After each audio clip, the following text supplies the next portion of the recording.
Bonsoir à tous, j'espère que vous allez bien. Ce soir on se retrouve dans une nouvelle vidéo ASMR de l'horreur. Et ce soir on va parler de la tuerie, la fusillade de Columbine. Encore une fois je préfère vous prévenir, on va aborder des sujets comme la mort, les armes à feu, le suicide même. Donc si ce sont des sujets qui vous sont sensibles, je ne vous invite bien évidemment pas à regarder la vidéo. Vous avez d'autres vidéos sur ma chaîne qui seront beaucoup plus positives et qui vous relaxeront plus, j'en suis sûre.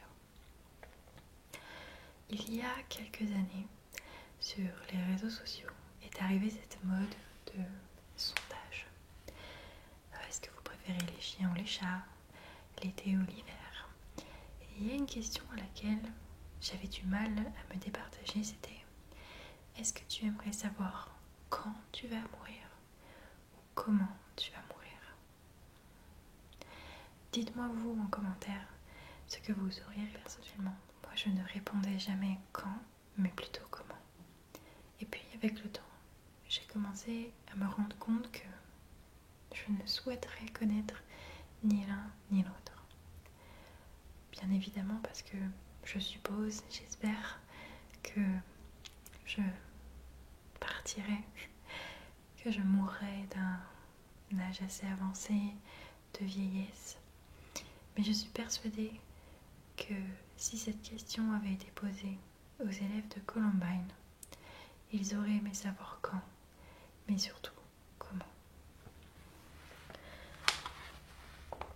J'ai ici toutes les notes que j'ai pu prendre sur cette affaire. Et croyez-moi, s'ils avaient eu la réponse du comment ou du quand, ils auraient été terrorisés. On va commencer par un bref résumé. Donc, mardi 20 avril 1999, la tuerie et la fusillade a lieu de 11h19 à midi 08, donc moins d'une heure. Ça s'est passé à Columbine, dans le Colorado, donc un état des USA. C'est une tuerie qui a eu lieu en milieu scolaire. Et grâce, à cause de ce qui s'est passé ce jour-là, vous verrez qu'il y a eu beaucoup de procédures qui ont été mises en place. Mais malgré tout, on déplore encore des fusillades aux États-Unis. Et je pense que si les enfants, ou s'il y avait un âge minimum pour pouvoir acquérir une arme aux États-Unis, ou que les armes n'étaient pas en vente aussi facilement, il y a beaucoup de vies et beaucoup d'innocents qui seraient encore aujourd'hui épargnés. Elle a fait 15 morts, 17 si on compte les deux assaillants. On verra ce qui leur est arrivé un peu plus tard. Et 24 blessés. J'ai compartimenté la vidéo en 3 grandes parties. Avant le massacre, où on va en apprendre un peu plus sur les assaillants et leur vie, leur santé mentale, et plus ou moins les raisons qui les ont poussés à commettre ces horreurs. Le massacre en lui-même et la fin des tireurs, ainsi que un petit bonus à la fin qui m'a fait sourire, mais de façon sarcastique. Klebold est né le 11 septembre 1981. Déjà cette date, comment vous dire, il est né 20 ans avant les attentats de New York, un 11 septembre également. J'ai trouvé la coïncidence plutôt poétique, à vrai dire. Il habite à Lakewood, dans le Colorado. Tom, son père, est un géophysicien. Suzanne, sa mère, s'occupe des adultes handicapés, donc elle est rééducatrice, elle prend soin d'eux. Il a un grand frère, Byron. Eric David Harris est né le 9 avril 1981, donc il est plus âgé de quelques mois que Dylan. Il habite à Wichita, dans le Kansas. Son père, Wayne, est transporteur pour la US Air Force, donc il fait partie quand même d'un cercle assez militaire. Et sa mère est traiteur. Son grand frère s'appelle Kevin. Donc on a déjà quelques ressemblances. Ils ont tous les deux un grand frère par exemple. Donc on se doute qu'ils peuvent partager leur expérience de petits frères. Et visiblement, ils viennent de foyers relativement stables. Il a été noté nulle part que leurs parents, leur père ou leur grand frère avaient eu des comportements abusifs envers eux. Donc en fait sur le papier ils viennent de bonnes familles qui ont des boulots stables, 2 enfants, un grand frère, donc potentiellement une figure à laquelle ils peuvent s'identifier. On a du mal à comprendre, au début on avait du mal du moins à comprendre comment ces 2 garçons venant de foyers plutôt soudés en sont arrivés à là. C'est en 1993 que Eric et Dylan se rencontrent à l'école Carey Middle. Et de là va s'enchaîner une belle amitié. En 1996, Eric crée un site internet pour diffuser des niveaux de jeu du jeu Doom. Alors, je ne m'y connais pas beaucoup en jeux vidéo, mais quand une enquête est ouverte et un procès s'en est suivi en quelque sorte, le jeu vidéo Doom a beaucoup été pointé du doigt pour sa violence et il a un peu été boycotté.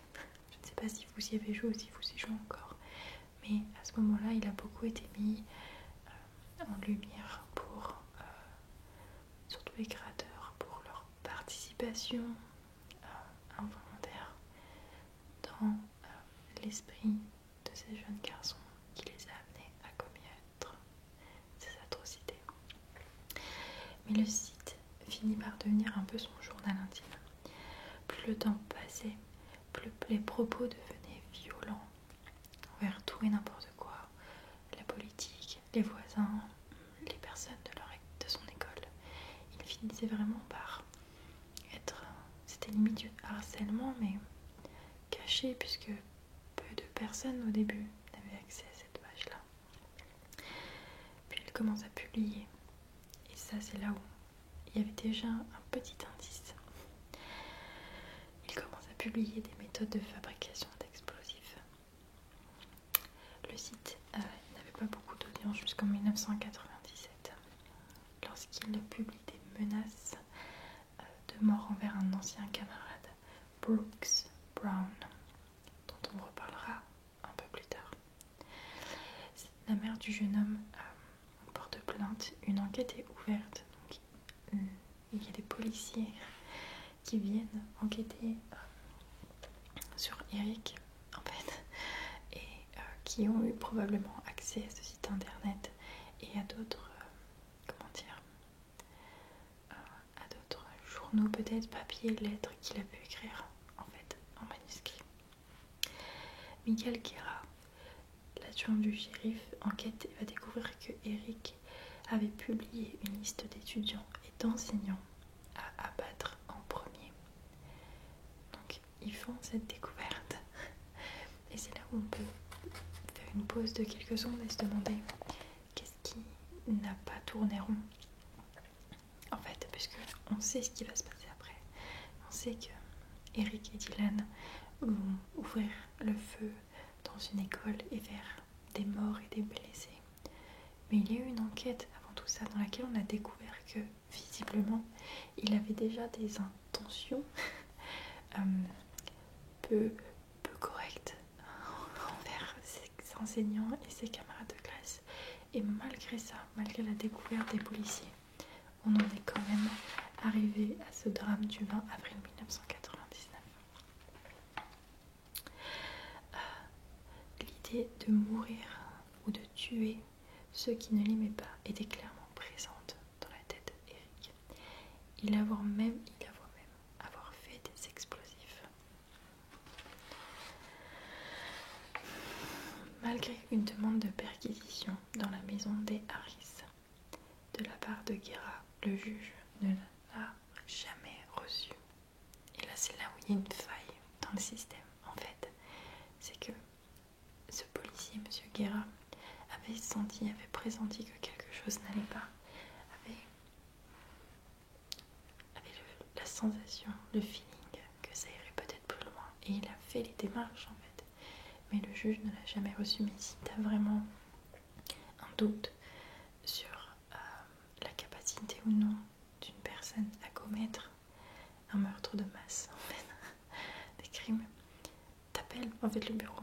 Je sais pas, j'aurais appelé en disant hey, genre ça fait une semaine, je vous envoie une lettre, j'ai pas eu de retour. Et dans ces cas-là, le bureau du juge cherche, et s'ils l'ont pas reçu, ah bon, on l'a pas reçu, il l'a refait. Mais il n'y a pas eu de suivi sur est-ce que cette lettre est vraiment arrivée à bon port. Si ça avait été le cas, peut-être que la fusillade de Columbine n'aurait jamais eu lieu. Et ça, c'est dramatique. Le 30 janvier 1998, Eric et Dylan sont arrêtés en possession d'outils et d'équipements volés. Ils plaident coupables devant le juge et celui-ci le condamne, donc Eric, à suivre des besoins psychiatriques pendant 2 mois. Donc déjà, à ce moment-là, on avait un doute sur sa santé mentale. Et pourtant, ils n'avaient pas volé non plus, comment on appelle ça, une bombe nucléaire. C'était des petites choses volées, et rien qu'avec ce petit procès pour vol, en fait, on a décelé que Eric avait des troubles psychiatriques. Et en fait, Eric souffre d'une dépression, de poussées de colère et de pensées suicidaires. Il est sous traitement. En fait, on lui a prescrit un traitement pour calmer ses excès de colère. Des antidépresseurs, des anxiolytiques. Mais il y a un problème, puisque après tout ce qui s'est passé et après avoir reçu le dossier médical d'Eric, certains psychologues ont admis que les médicaments que Eric prenait n'étaient pas adaptés et que justement, au lieu de diminuer les symptômes de cette dépression, ça les a accentués. Donc il était encore plus souffrant, il était encore plus endolori par cette dépression. Les excès de colère étaient encore plus intenses et la volonté de mettre fin à ses jours aussi. Donc là, on peut se demander qu'est-ce qui s'est passé avec le corps médical. Et pour avoir moins fait une dépression et pris des médicaments, il y a un suivi. En fait, quand tu es déclaré en dépression, il y a une certaine inquiétude de la part du corps médical, surtout dans mon cas. Moi, je vivais seule et j'avais un suivi toutes les semaines avec ma psychologue qui me demandait comment je réagissais aux médicaments, et toutes les 2 semaines je revoyais mon médecin qui me demandait comment j'allais avec les médicaments et si j'avais des symptômes différents, lesquels ça pouvait être, et au besoin adapter les doses ou même changer le médicament. C'est possible, c'est-à-dire que là on lui a donné des médicaments et il n'y a pas eu de suivi, puisque sinon on s'en serait aperçu que les médicaments n'étaient pas adaptés et qu'au contraire, au lieu de le calmer et l'apaiser, ça amplifiait les mauvais symptômes de cette dépression. Les garçons tenaient un journal où tout était détaillé. Ils souhaitaient en fait détourner un avion de l'aéroport de Denver pour s'enfuir au Mexique ou s'écraser contre un immeuble de New York. Et c'est là où je dis que la coïncidence est poétique. C'est que Dylan est né un 11 septembre et dans l'un des plans qu'ils avaient, c'était d'écraser un avion sur un immeuble de New York. Je suis pas le genre de personne qui croit au destin ou qui croit à ce genre de coïncidence, mais on peut pas ignorer le fait que ce garçon est né un 11 septembre et que dans les plans des garçons, il y avait clairement écrit écraser un avion sur un immeuble de New York. Et quand on pense au 11 septembre 2001 et les attentats de New York, ces 2 coïncidences assez trop même proches pour ne pas être notifiées. Il y avait des détails également sur l'attaque, régler les bombes pour qu'elles explosent à la cafétéria à l'heure de grande affluence, tirer au fusil sur les survivants qui tentent de s'enfuir. Et vous verrez que ils n'ont peut-être pas mis en œuvre le plan de détourner un avion, cette seconde partie du journal, c'est exactement comme ça que ça s'est passé. Ils savaient, en fait, ils avaient tout écrit noir sur blanc. Et malheureusement pour les victimes, c'est exactement ce qui s'est passé. Ils tournaient également des vidéos où ils s'exerçaient à tirer dans des collines. Donc ils avaient déjà des armes à leur disposition. Le 20 avril, 30 minutes avant l'attaque, ils réalisent une vidéo d'adieu et d'excuses à leur famille et amis. Et c'est là en fait où je ne comprends pas. Parce que si vous regardez par exemple les tueurs dont j'ai déjà parlé dans des précédentes vidéos, ils ne se sont pas excusés. Ils l'ont fait parce qu'ils avaient envie de le faire et que ça leur faisait plaisir. Mais pourquoi avoir fait une vidéo d'adieu et surtout une vidéo d'excuses à leurs amis, à leur famille?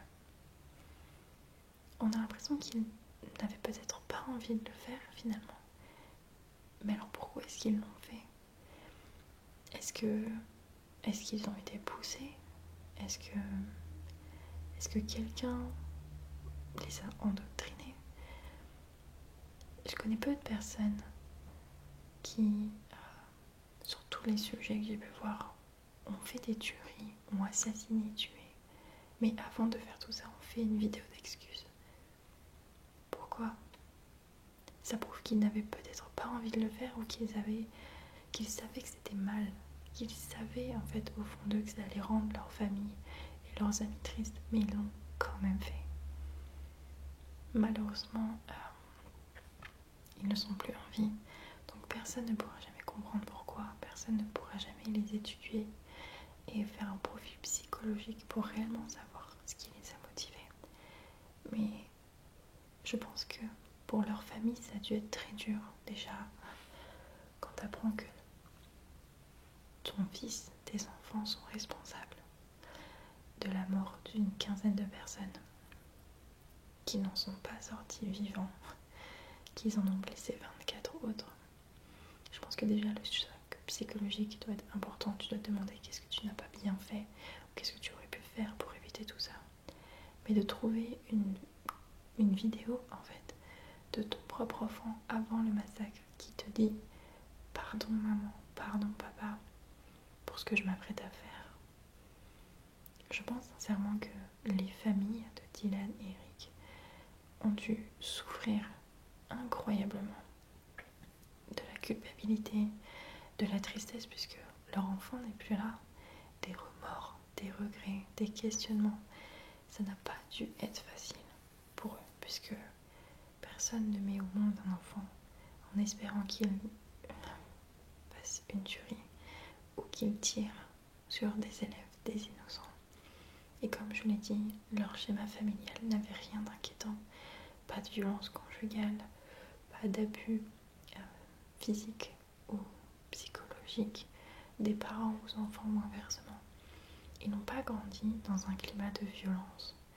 Et c'est pour ça également que j'insiste sur le fait que le jeu vidéo Doom a vraiment été pointé du doigt. Parce que c'était le seul repère de violence qui existait dans leur vie. C'était ce jeu vidéo. C'est tout.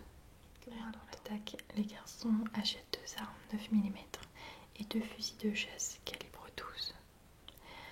Ils fabriquent également 98 engins explosifs, c'est énorme.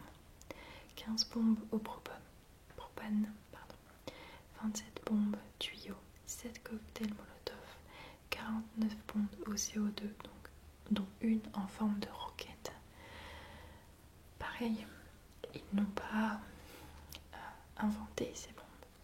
Ils les ont fabriquées à partir d'une notice ou voire même d'une vidéo de quelqu'un qui expliquerait comment faire.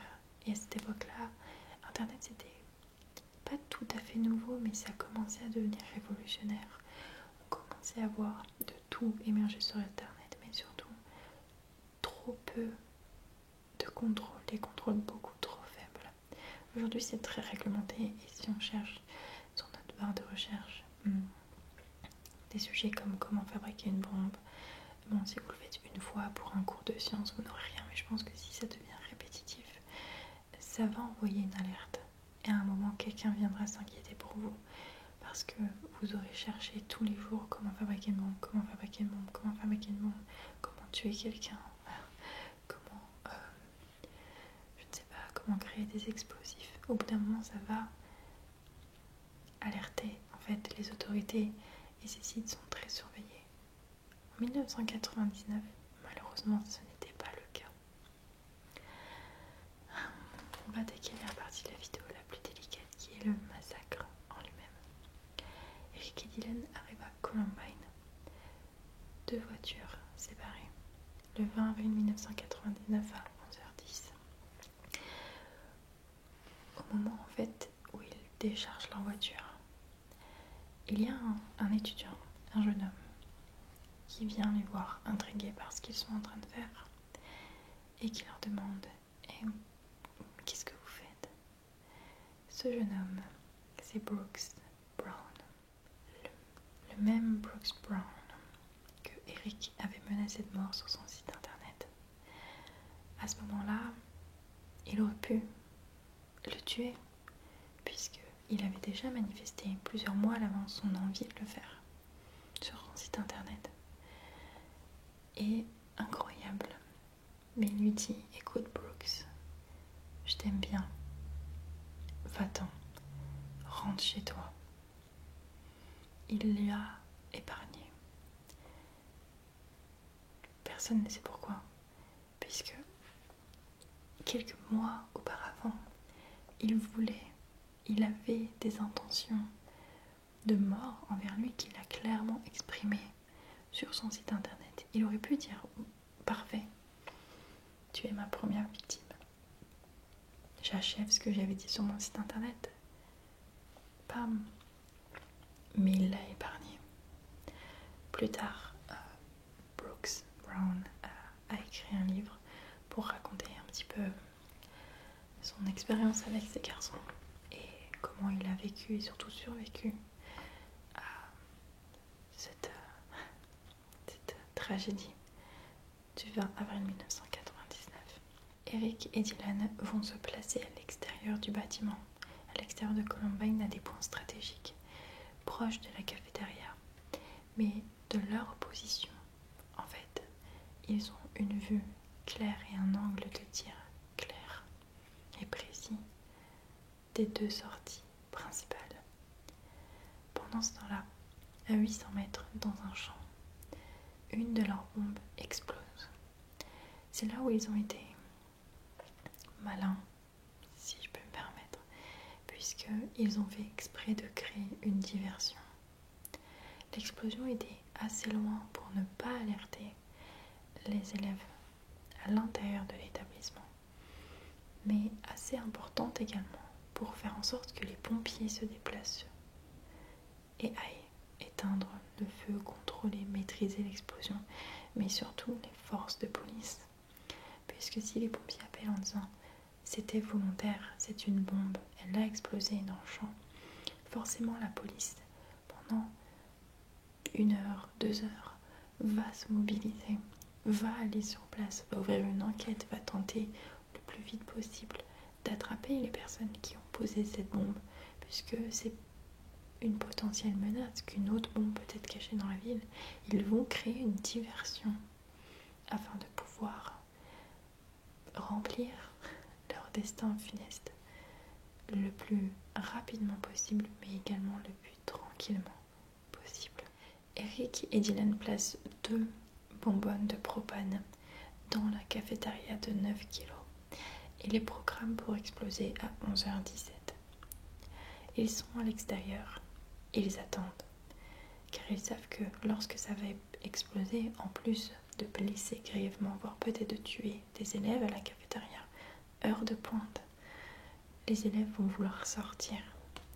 Et ils se sont positionnés à l'extérieur des 2 sorties principales et donc pourront tuer quiconque tente de s'échapper. Heureusement, malheureusement, je ne saurais pas quoi dire, les bombes étaient défectueuses et n'ont pas explosé à 11h17, voire même n'ont pas explosé du tout, puisqu'après tout ça, les démineurs sont arrivés, ont vérifié et ont expliqué que les bombes avaient été mal assemblées et qu'elles n'auraient jamais pu exploser. Paniqués par ce petit contretemps, ils décident de ne pas se laisser abattre, re-rentrent dans leur voiture et en profitent pour prendre toutes les armes qu'ils avaient amenées avec eux et se vêtir de longs manteaux noirs. Et c'est là où l'horreur commence. À 11h19, un témoin entend Eric crier « Go, go, go ». Les deux adolescents ouvrent le feu, en fait, à l'extérieur du bâtiment. Malheureusement, en train de pique-niquer en tête-à-tête étaient Rachel Scott et Richard Castaldo qui ont été touchés. Rachel est morte sur le coup. Richard, quant à lui, a survécu mais était très grièvement blessé. Ensuite, Eric va ouvrir le feu sur un groupe de 3 étudiants. Daniel Rollbog, Sean Graves et Lance Kirkland. Il tire également dans l'herbe, il va toucher Michael Johnson. Il est touché mais il réussit à s'en sortir malgré tout. Mark Taylor est également touché. Eric va également tirer sur Anne-Marie Brad qui tentait de s'enfuir et il la blesse. Dans ces histoires, il y a une personne. Toutes les victimes sont à pleurer. C'est malheureux pour elles.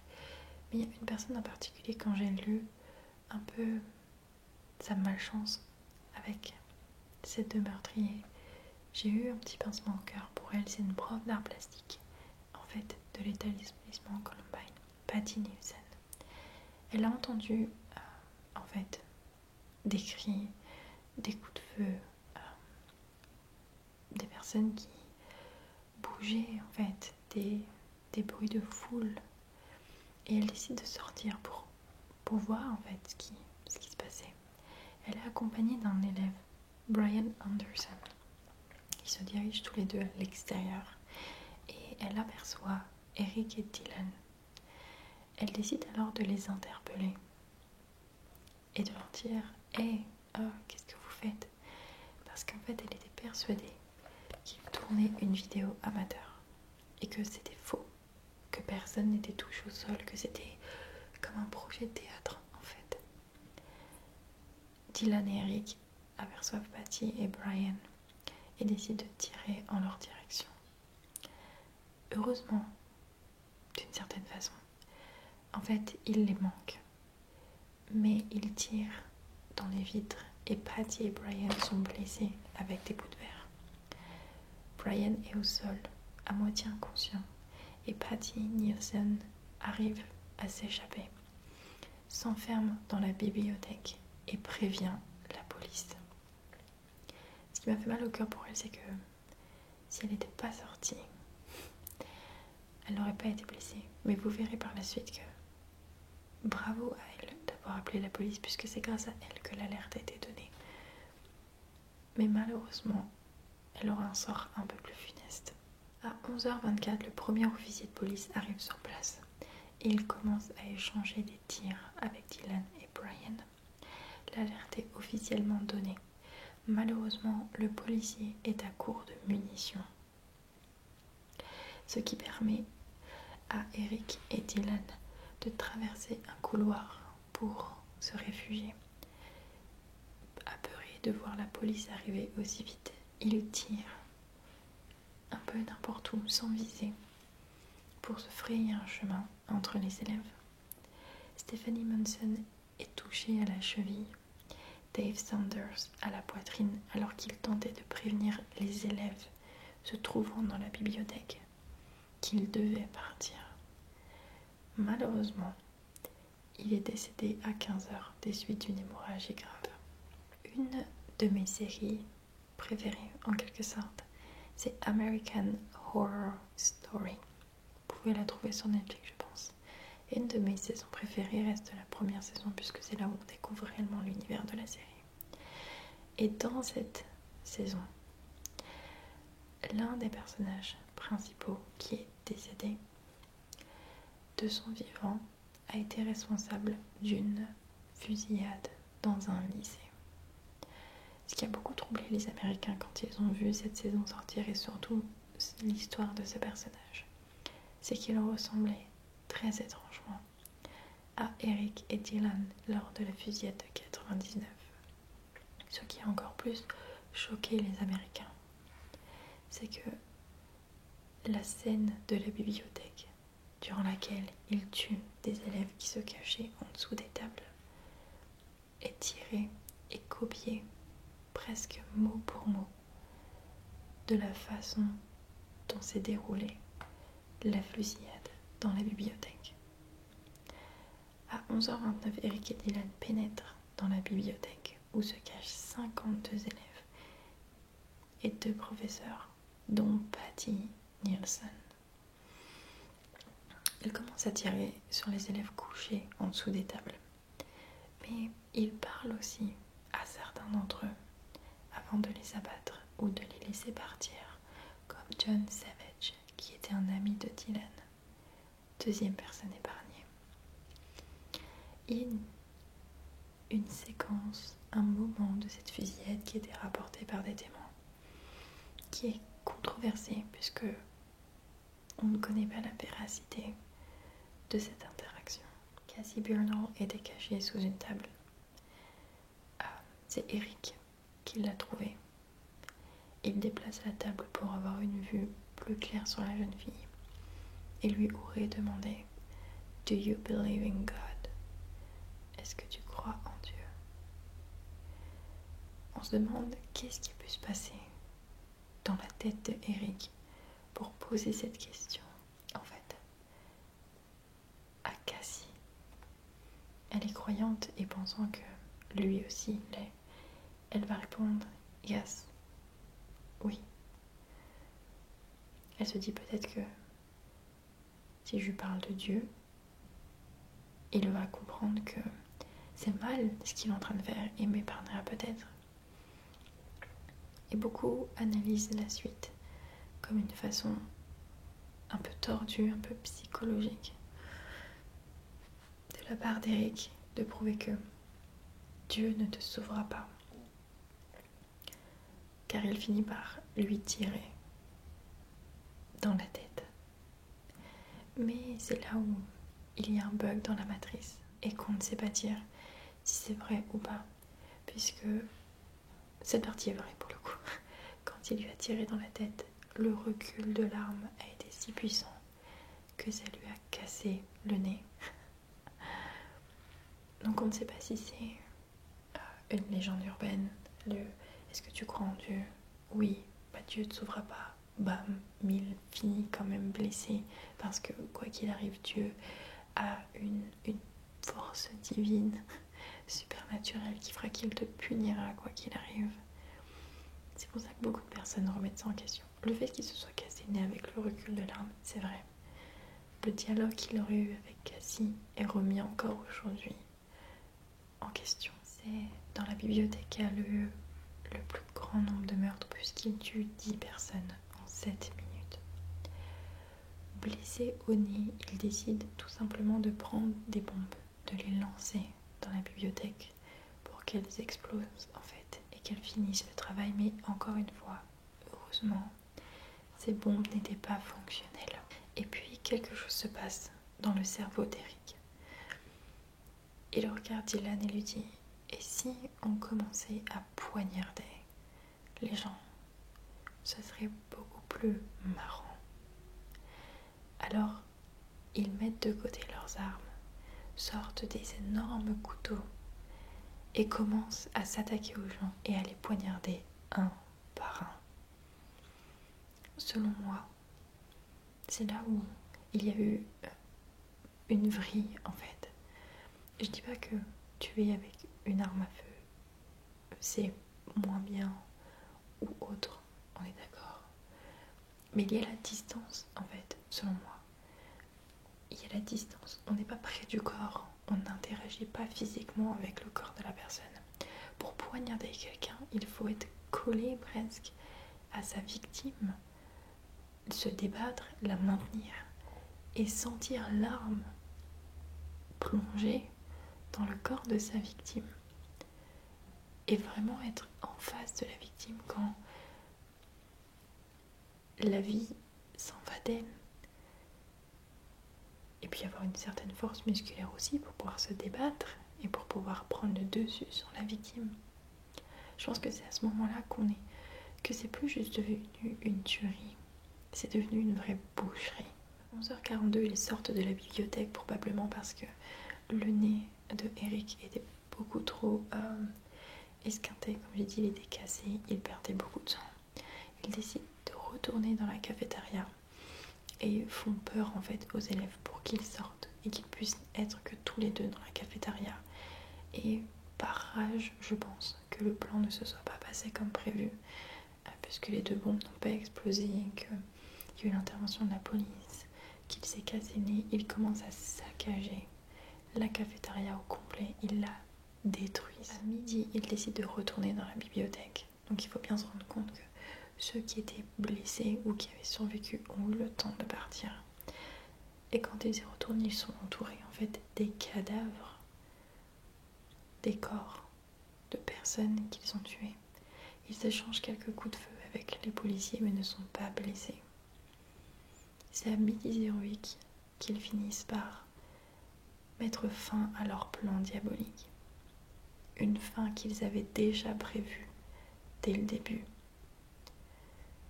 puisqu'ils retournent leurs propres armes contre eux et se suicident.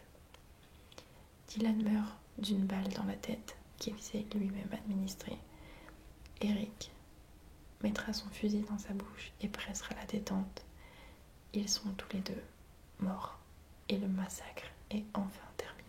À 13h09, des équipes d'intervention arrivées sur place progressent classe par classe pour permettre aux élèves et aux professeurs qui s'étaient réfugiés dans les classes de pouvoir sortir et de pouvoir surtout évacuer les blessés, puisque il y a eu 24 blessés, des blessés plus graves que d'autres.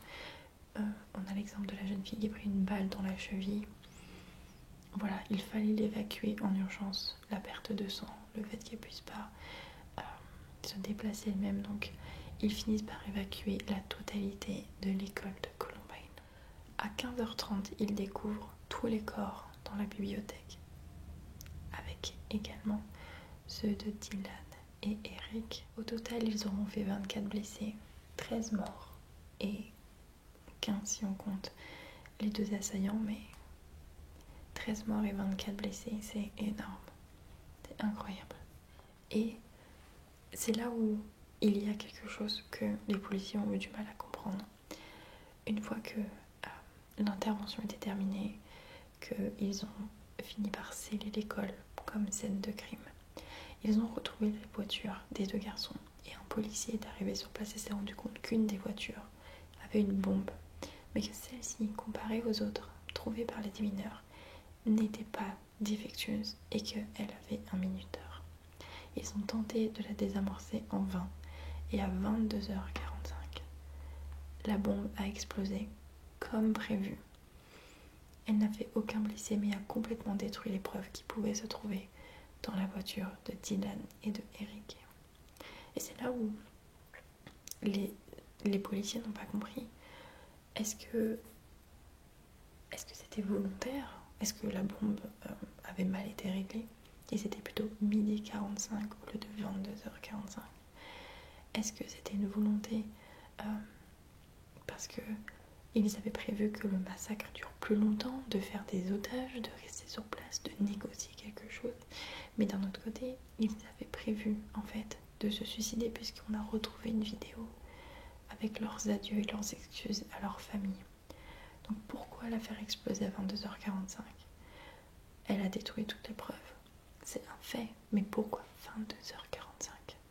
Pourquoi cette horreur-là?